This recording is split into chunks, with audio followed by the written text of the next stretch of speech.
how we got into this situation. First and foremost, I want to make it abundantly clear that there's no bad relationship between the Fire and EMS Association and the County Commission. I think they all do an exceptional job with the things that they have in order to do them. I think that, like a lot of other entities and counties around us, especially in Alabama, that the resources just aren't there and available for them to do everything that the citizens ask for them to do. I can speak directly for the territory that my department covers. Just in the last 10 years, we've seen an influx, a huge influx of people moving in from outer areas expecting lower taxes, but also at the same time, the same services they would have received in a larger municipality.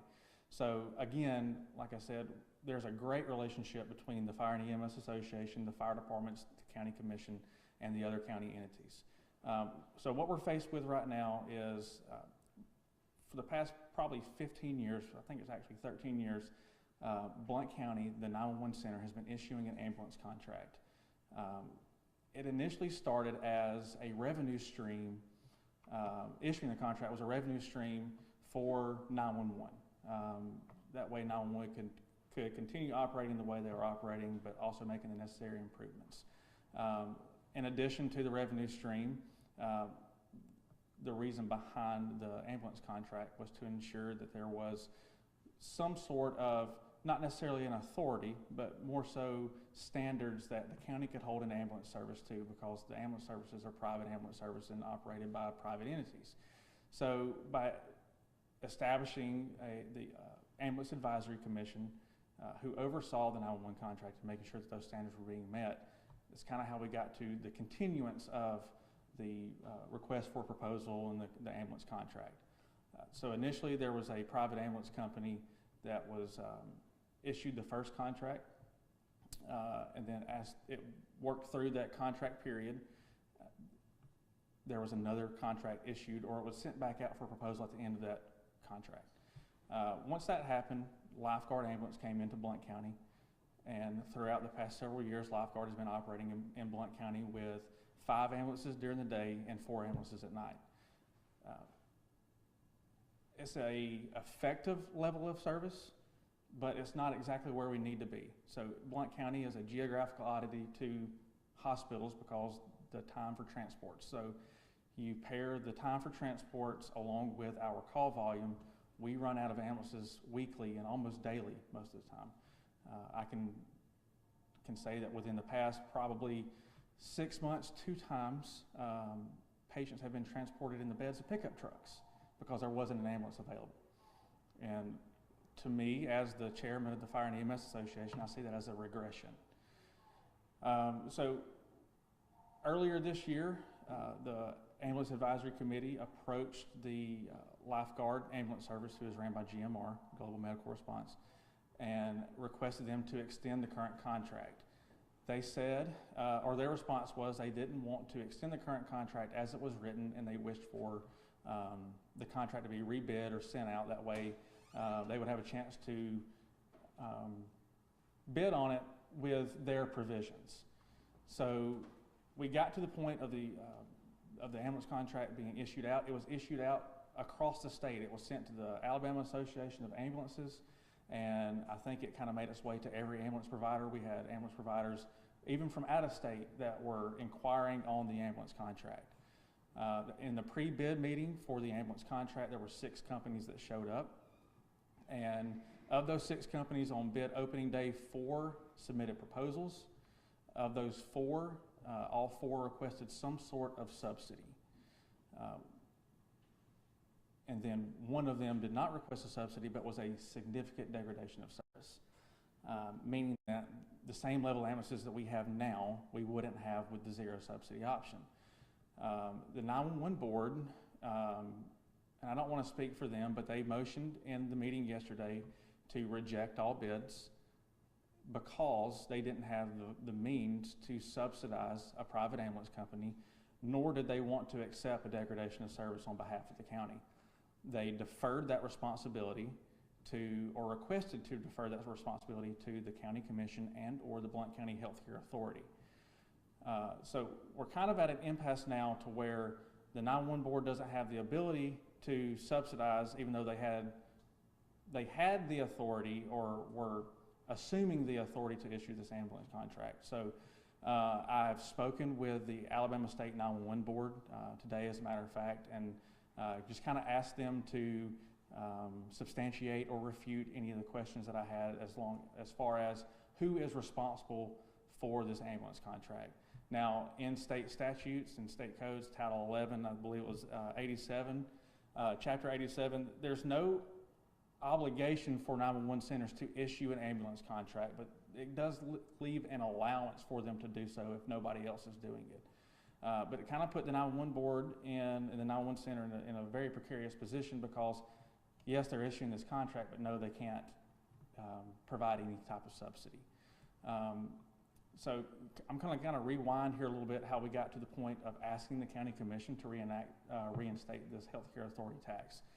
Several years ago, there was a 4-mill property tax imposed by the county commission that was generally for building the hospital in Aniana. As it read, when they instated this tax, that as the building project of the hospital met certain benchmarks, that parts of this tax would fall off. So it went from 4 mills and now we're sitting at 2 mills.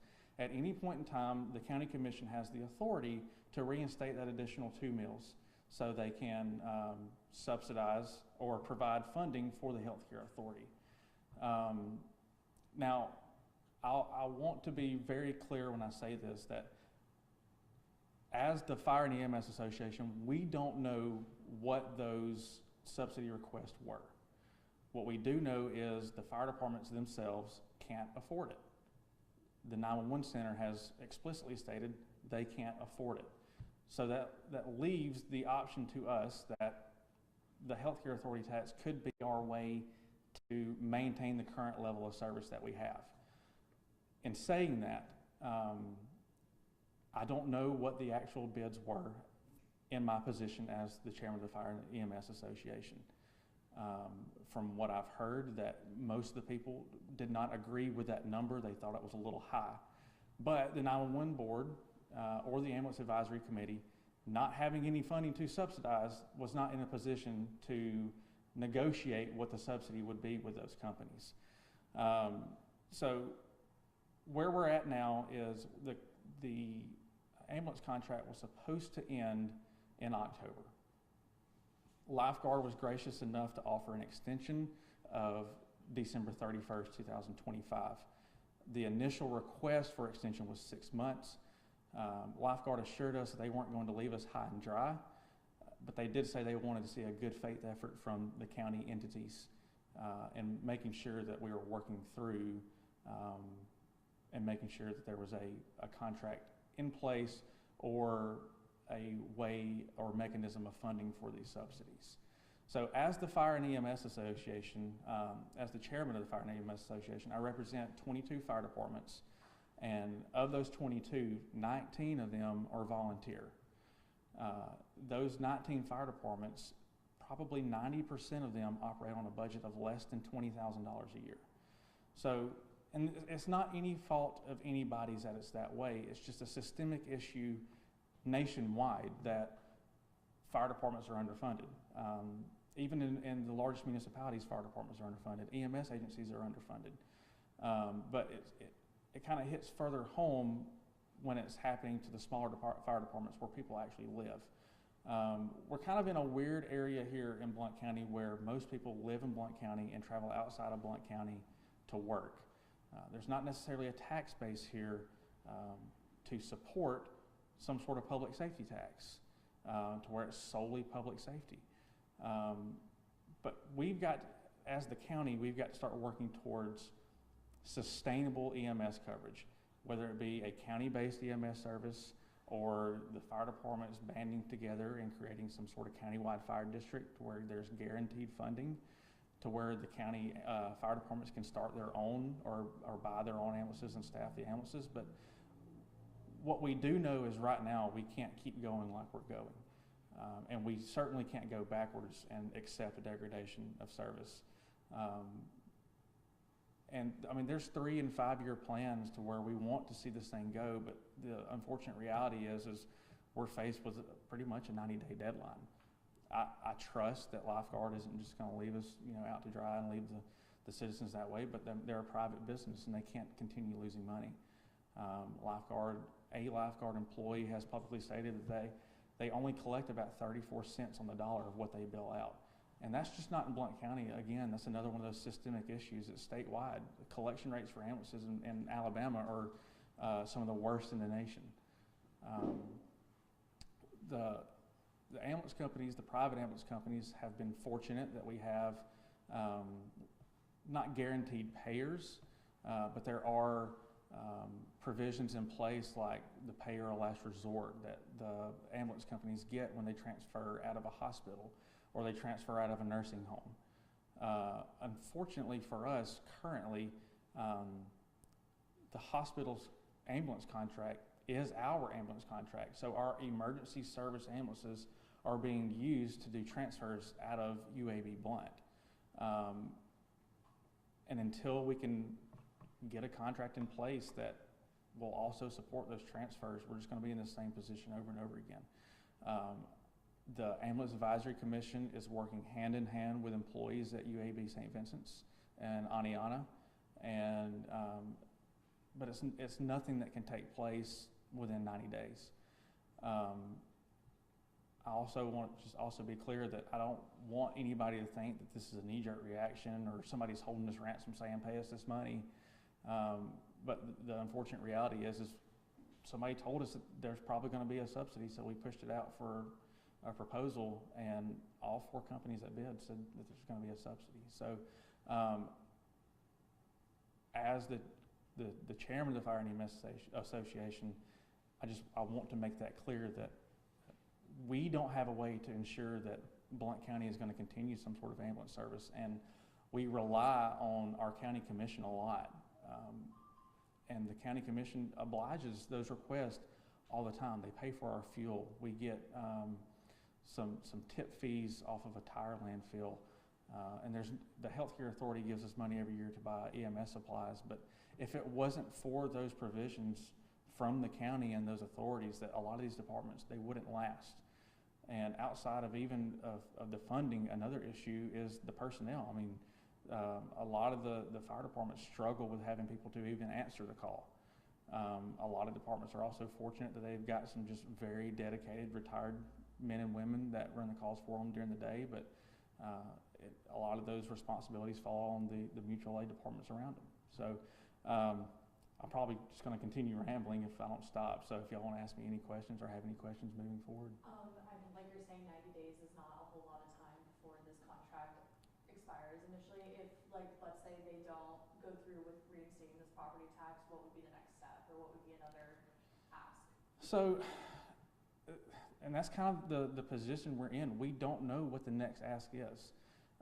This whole process has been going on since early this year, probably March or April. We knew that this contract was ending. We needed to start, working our way towards a proposal if we didn't get an extension. And so it's not anything that we learned yesterday. It's not anything we learned last week. We knew this was coming. We've been knowing it's been coming for quite some time. But until those bids came back from the proposal, we didn't know what that number was going to be for that subsidy, and we still don't know how it's going to be paid for. I'm sure there are several different options that the commissioners can come up with on their own. They're great at brainstorming, and they make more with less all the time. But knowing that that's an option there to get us by, and maybe if we can establish, get this tax reinstated to get us through the next 90 days and through the next year while we're establishing our own county district or county EMS service or however it may take. But I do think that there needs to be some sort of mechanism in place to where the county not the association, but the ambulance authority, Ambulance Advisory Commission, and the healthcare authority can start negotiating these subsidies to ensure that we maintain the same level of service. For sure. Can you just talk a little bit about, obviously, the importance of having this continue and having something else in place, and I guess your message to the community who read your press release? I love social media for many different reasons, but I also hate it for many different reasons. And It's hard to convey a message without it sounding like the fire departments are fear-mongering. But it's great for getting a message out there. I think the media release, or the release from the Fire and EMS Association, went out like 9:30 last night, and I think it's been shared somewhere around like 300 something times, and I don't know how many comments. And the message I want to get across is we're not fear-mongering. Like, this is a real reality. It's a harsh reality that we must face, and we can't stand by and not say anything and not do anything. If anything, we're doing our due diligence to make sure that the citizens of Blount County are informed about what's going on and trying to be transparent about what's going on with the goings-ons in the county as far as this ambulance contract goes, because in the future, if they do have to wait 45 minutes to an hour for an ambulance, or if in the future a firefighter has to look down at a patient and say, I'm sorry, there's not an ambulance coming, get in my pickup truck, I'm going to drive you to the hospital. It's a harsh reality. I think it's a systemic problem that we don't just face here in Blount County. I think it's a nationwide problem. I think it's just our time to deal with it. I don't think anybody is asking for this tax to make any money. I know nobody in this county stands to make any money off of an ambulance service being subsidized. Those subsidies are being requested from third-party agencies that run these ambulance services. So my message is, like, this is a very real and harsh reality that we're about to be faced with if we can't get something in place. I don't want to assume that lifeguard isn't going to leave us hanging high and dry. I want the citizens of the county to have that comfort when they go home at night of knowing that, hey, if I need an ambulance, one's going to come. I think everybody would like that comfort. So you guys have a few clarifying questions to make sure I understand this. So the current EMS staff for the county, who are they employees of? The current EMS staff is, as far as the private ambulance goes, they're employees of Lifeguard Ambulance Service, which is an extension of Global Medical Response, or GMR. Now, the fire departments, whether they're volunteer or career, they respond with firefighters and EMTs or first responders, or even higher levels of care like paramedics.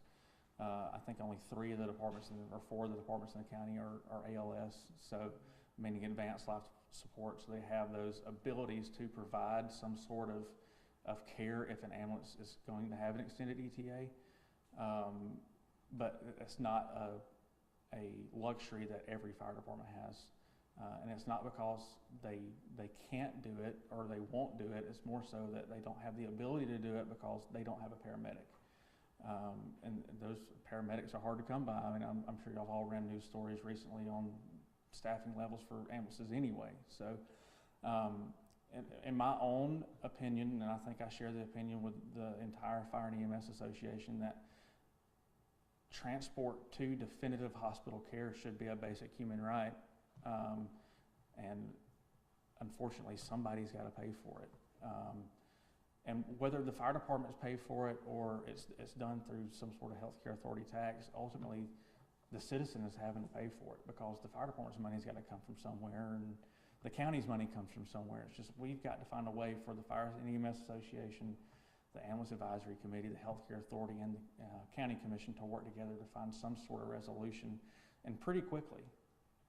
So I know you talked about the current services not really being enough for the needs of the county, but I'm just kind of confused. I may have just lost this in translation here, but you know, if the money was already there for a service that may have been inadequate but was there, what kind of happened to coming to right now where that process went up to bid and no one ended up undertaking it, and now it's uncertain? Because I would assume that if one entity has that contract, then, you know, when that is up, either they're going to give it back to them or they might get a better deal. You know what I'm saying? Right. So if I start talking and I'm not answering your question, just stop me. And so previously, in the previous ambulance contracts, historically, there's never been a subsidy requested. these ambulance services have operated based off of just what they bill to the individual and their insurance companies. I think I stated earlier that a statement from one of the lifeguard employees was in public forum that they only collect about 34 cents to the dollar of what they bill out. So lifeguard has also stated publicly that they have lost significantly transporting within the county, and it's costing them too much to stay here without some sort of subsidy. So I think it kind of ties in to several different things. I think there's several caveats to why an ambulance service may be losing money here. It may be some sort of billing mechanism.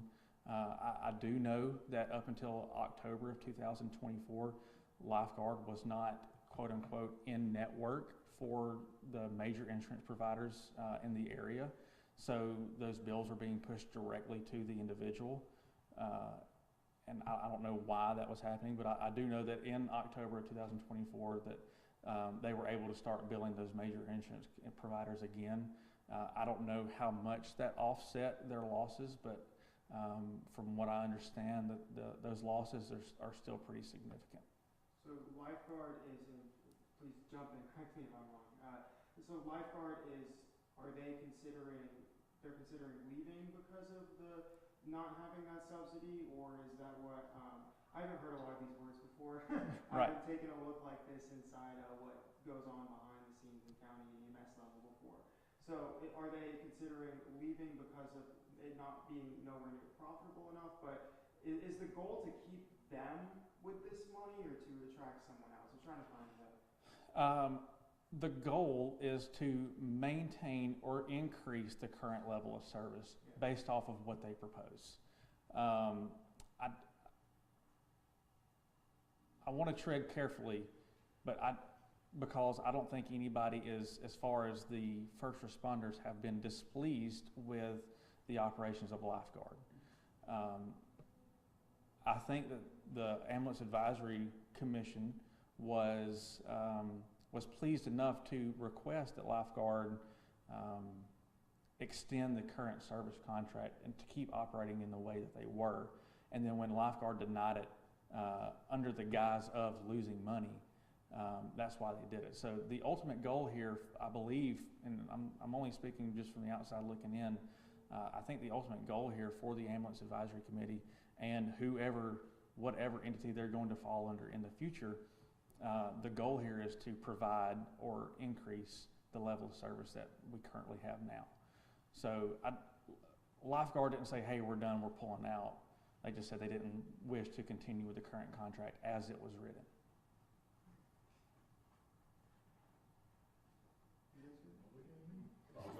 Is there anything else you want to say or add that we may not have gotten to yet? No, I want to reiterate that the Fire and EMS Association, there's no bad blood between us and the commissioners. We believe they do a great job. It's just our release was just asking for the public's input, and whether the citizen is for it or against it, please let your commissioners know so they can make an informed decision on how to move forward with this. Thank you very much, Chief. Awesome. Thank you all. Thank you.